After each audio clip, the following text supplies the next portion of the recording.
Welcome to the ABCs of Preschool, the show that covers all things from parenting to childcare. And we're going to get real about how not just to survive, but thrive in the early years. I'm your host, Miss Amber. I'm a mom of 5 and early childhood expert with over 25 years in the industry. Whether you're a parent, an educator, or just curious about early childhood education, this podcast is for you. Each week, we're going to dive into what life looks like raising little ones, with special guests, industry experts, and personal stories that will leave you inspired and empowered. Get ready to explore, imagine, and discover the beautifully messy that comes with these magical years. Buckle up, because thriving during the early years is a wild and rewarding ride. Hi, everyone. This is Miss Amber with the ABCs of Preschool podcast. I'm so excited to be with you guys today. I hope you have a fabulous week last week. And today I'm excited because I have a special guest. I want to introduce Autumn McKay. She is an accomplished author and a fellow early childhood educator, which I'm really excited about. I love to talk to fellow educators. And she is a mama as well. So I would like to introduce Autumn. If you would like to say hello and then just share a little bit about your backstory. Hi, thank you for having me. I'm excited to talk with you. So my backstory is that I went to school for education and I was a teacher in the classroom as well as online. I've taught all the way from kindergarten to high school. And then when we started having babies, I became a stay-at-home mom and I kind of got bored being a stay-at-home mom, just like playing with the same toys. And so I wanted to make our time at home intentional. And coming from an education background, I thought it would be good to teach my children while I had them at home. So I created this whole curriculum map and put it on the fridge, and with just activities of learning colors and ABCs and things like that. And my husband saw all the work that I had put in, and he saw how much my kids were enjoying it and how much they were loving it. And so he encouraged me to write a book for other moms. And I kind of just put that on the back burner, nobody would buy my books or anything like that. But he just kept kind of nudging me. And so I eventually did it. And yeah, people loved my books. So it was really encouraging, and it helped push me to write more things based on all the activities that my kids and I have done together. Yeah, I absolutely love that. I love too that your husband pushed you, and gave you that nudge. I think it's really important to have teammates who we encourage each other, right? Yes. With their goals and dreams. I just want to back up just a second, because what you said about staying at home, being a mom, and you just I was the same way. I stayed home with my kids, and then I just got antsy, right? I was doing the laundry over and over again. And I think what I want to just say just real quick about this, it's okay, right? It's okay to think your life's going to go a certain way and then change it up, because to be the best version of moms, we have to do that sometimes. So can you share a little bit more about your books into a little bit more detail? Yeah, so all of my books are based on the activities that my kids and I have done. So they're kind of broken down into ages. So I have a 1-year-old activity guide, which is basically just sensory play. All of my books are hands-on activities that parents or preschool teachers or even classroom teachers can do with the kids. And they're all interactive, just because kids learn better by doing things. So they're kind of easy interactive play. So you don't have to buy a lot of things. Most of the supplies and stuff you have around the house. It's toilet paper rolls or crayons and scissors and cotton balls kind of thing. At the time, we didn't have a lot of money and I didn't have a lot of time. So I didn't want to create activities that made me go to the store all the time. So I think parents don't realize so many really cool, fun activities that are hands-on for our little ones. We have all the supplies exactly at home. It's so funny, as new parents, new mamas, we always think that we need all these things, right? Like the baby shower, like the first time mom, a baby shower, we need Mhm. this, and this. But when it comes down to it, we have everything most of the time that we need to do really fun, engaging Yes. things. And Yeah. most of the time, they just want to play with the box that the toy came Yeah, in anyway. So, exactly. No, it's so true. Okay. I am very curious about inch stones. Like, I'm really curious about this. Like, what is it? Just describe this for us. so Inchstones is kind of like little celebrations for your specific child about the things that they have accomplished. Instead of celebrating like all the major milestones for a child growing up, like their birthday or learning to walk or things like that, you're celebrating the little things instead of comparing them to like other children that are developing those big milestones as well. So it's like when they meet that little milestone, then you celebrate it. So like potty training, when they complete potty training, then I don't know, go buy a toy or they get a prize or something like that.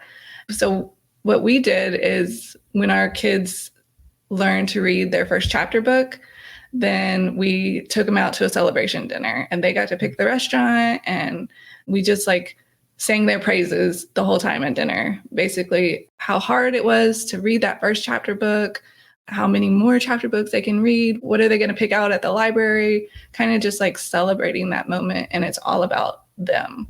Yeah, I know. I love that because you're a mom of multiple. How many kids do you have again? So we have 3 biological kids and then we have a foster baby right now. That's right. You have a newborn in the house. Yes. That's exciting. And I think Inchstones is really awesome and really cool because I have 4 myself. They're now almost all adults. And when you have multiples, kids in the house too, you really want to celebrate the individual child. So that is like a perfect, I think, open door to celebrate each child where they are and their accomplishment rather than a group, right? Yes. So, and that also is really like the core of love too. Life is too short to not celebrate things. In my opinion, life is way too short. And if you're a parent with a little one, a mama with a little one, Autumn, how fast things go. Mhm. So I think it's real. I really like that term, Inchstone. I'm going to ask you, what is your biggest why? As an entrepreneur and a mom, and you're writing, you're putting yourself out there and it's not easy sometimes, right? Like Yeah. sometimes it's easier. I just did a podcast episode on fear. And so sometimes it's easier just to like be mom and like not put yourself on podcasts, right? Or not write the book Yes. because you're putting yourself out there. But what is your why? Why are you? So the biggest why is my kids. Like I love them and I want to be the best that I can for them. So they are my like why I push myself. But the reason I've written my books is for other moms. Like I know myself, like I got stuck when I was an early parent and didn't know what to do with my child when I got bored playing with the same toys. And so I want to help those other moms that also are in that situation or there's just like too many things on Pinterest to look up and so I just want to make something easy for them. Yeah, no, I love that. And then let's talk a little bit too about being an entrepreneur and being a mom and like finding that balance. How do you balance work life and mom life while raising? And you have like a new one in the house too, a newborn. So how are you doing with all of that? A lot of prayer and chocolate. I love the chocolate. Yeah. So I have learned that I need to say no to things. I need to set boundaries for myself. It's very hard for me to say no to things and to people because I feel like I'm disappointing them. However, in order to like balance my energy and my family time and my work life, like I have to say no because if I say yes to all the things, then I'm saying no to other things. So if I say yes to volunteering for PTA, then I might be saying no to like a family game night.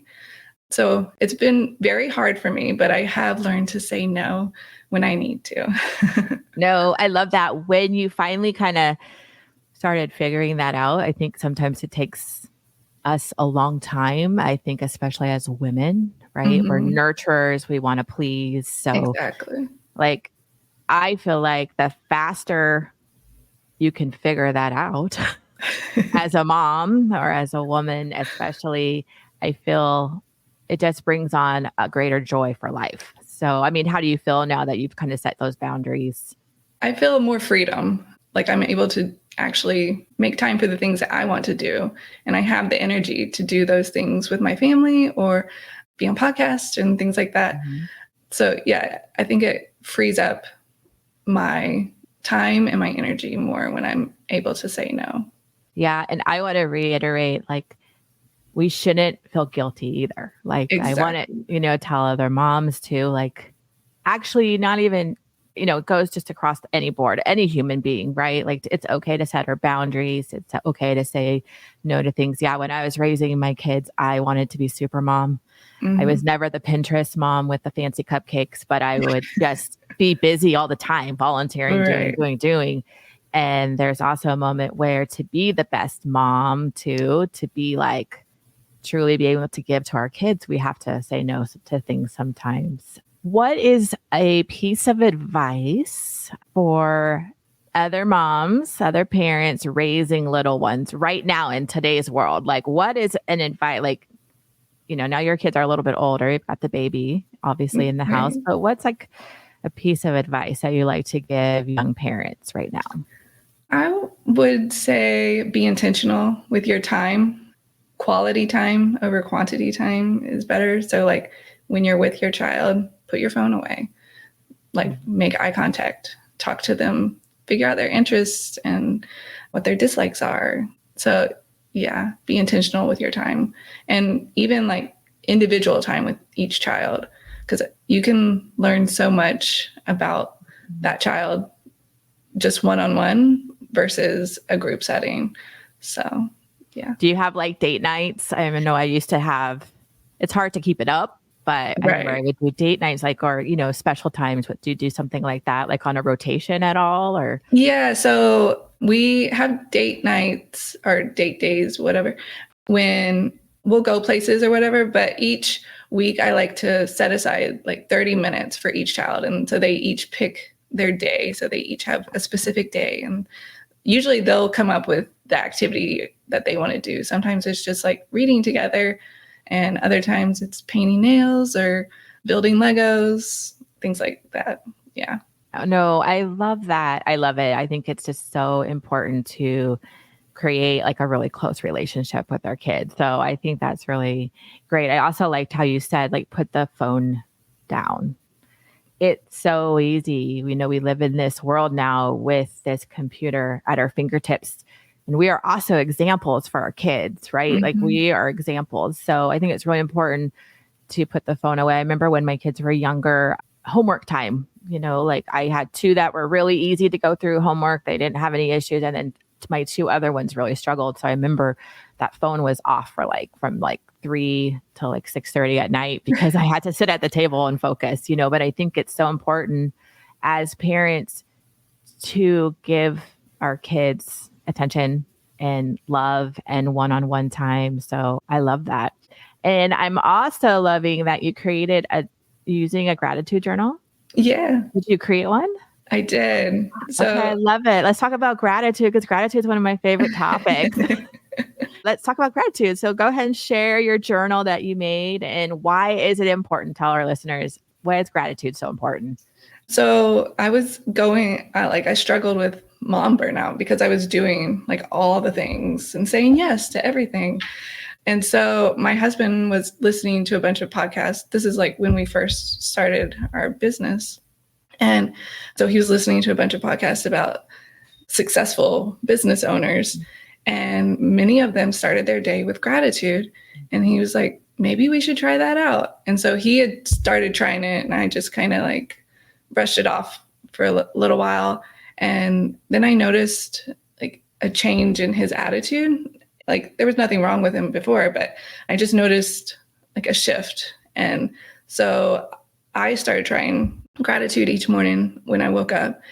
And I noticed that my brain would kind of like veer off in what I needed to do that day as I'm practicing gratitude. Yeah. So I decided to journal instead so I could stay focused. And yeah, so it really helped me to heal from the mom burnout. Like I was looking at my day a lot different. I wasn't waking up thinking, oh goodness, these are all the things I have to do today. How am I going to get this done?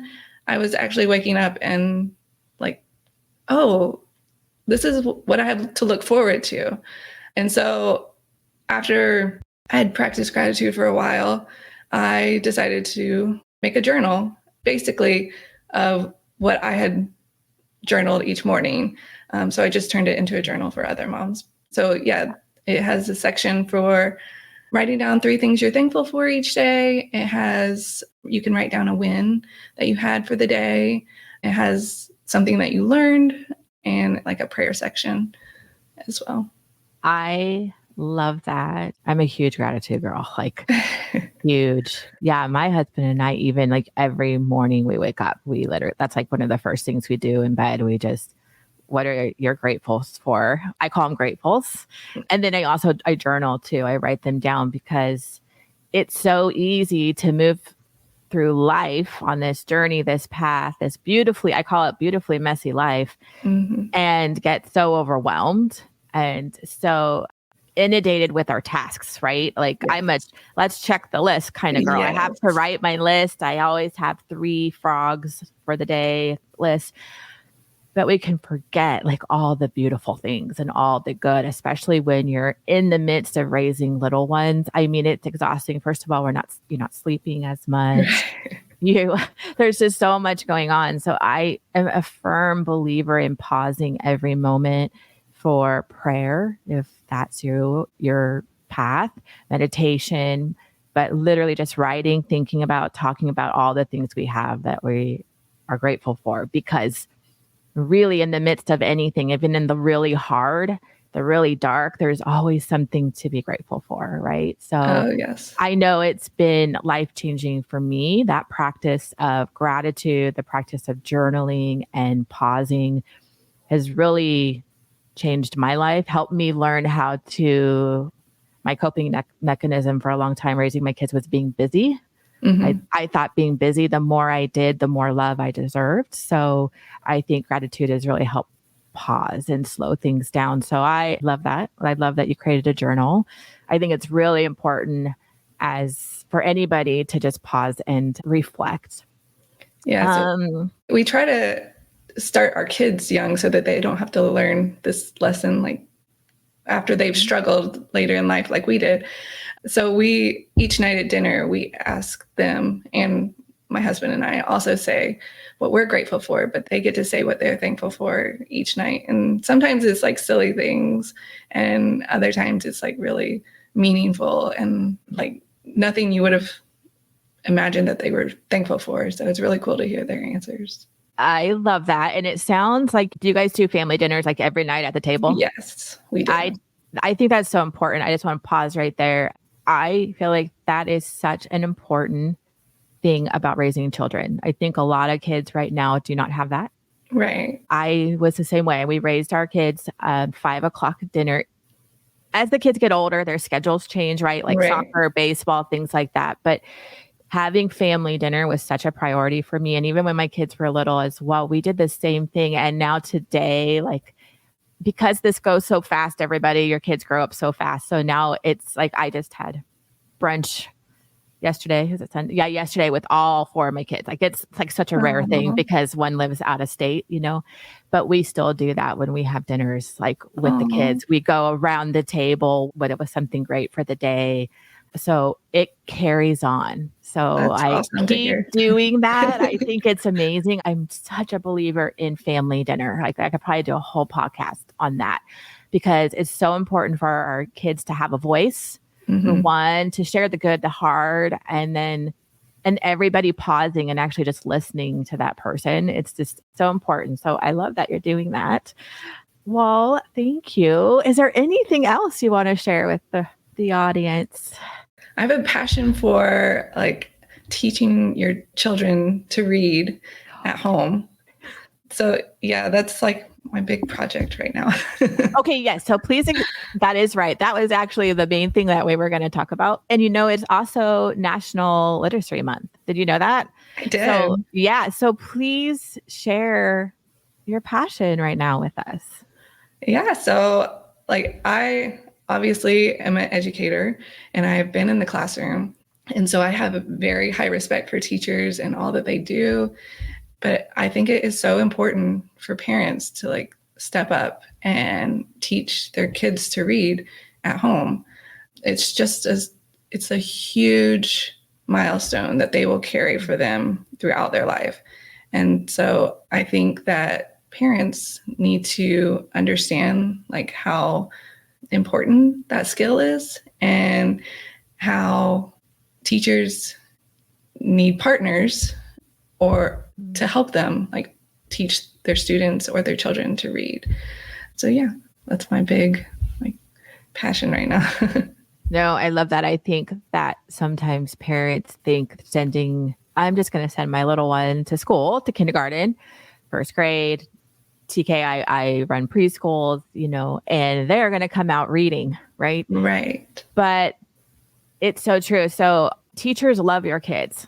Like we're dedicated. We love your children, but we also have a lot of children Exactly. in the room. And as much as we can give to your child, it takes us being teammates, right? It takes a teacher and the parent. So it is so important to read at home. What are some ways that parents can instill reading at home? So just reading to your child is the first step. And it doesn't matter how old they are. Like kids love to be read to. It creates a special bond between you guys too. Yeah. And if you have a child that isn't reading yet, then you can like kind of guide them to be ready to learn to read by using your finger to point to the words, like tracking the words. You can pick out words in a sentence and sound them out like phonetically by each letter sound and then say the full word so that they can understand how those sounds come together to make that word.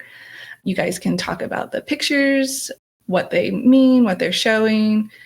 Let's see, my best advice is when you guys go to the library is pick out books that interest your child.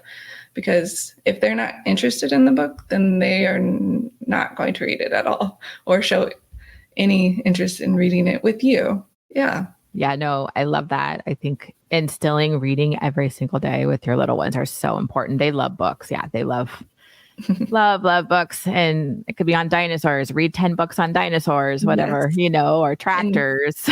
And it's the same book. Like it's the same book. And that's normal and that's okay. Yes. Yeah, exactly. And this month is in March. It is National Literacy Month. So this is just a great month all about books. Dr. Seuss books are great. The rhyming books are great. Just reading in general. I don't care if they're newborn, like little one, Yeah. Just reading is just really great to do. So, well, I want to say thank you so much for coming on the ABCs of Preschool podcast. Where can we find you and where can we find your books? So my website is bestmomideas.com. And I have a freebie for all of your listeners. It's called the Ultimate Mom Saver Activity Guide. And so for those moms that are busy and don't have a lot of time, it gives you 6 free activities that you can do with your kid and also 6 coloring books from my husband's Little Engineer coloring book series.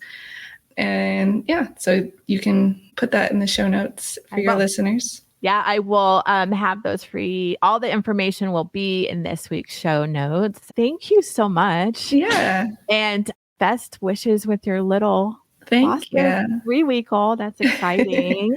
So yeah, thank you for being on. And so this is Miss Amber with the ABCs Preschool podcast. Wishing you guys a fabulous week. Wish it, dream it, and do it. And I will see you back here next week.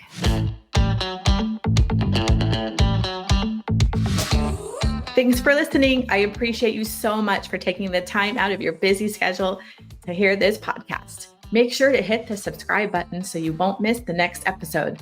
For more information on how to work with me, Miss Amber, visit me at thelovingstartway.com or follow me on Insta at thelovingstartway.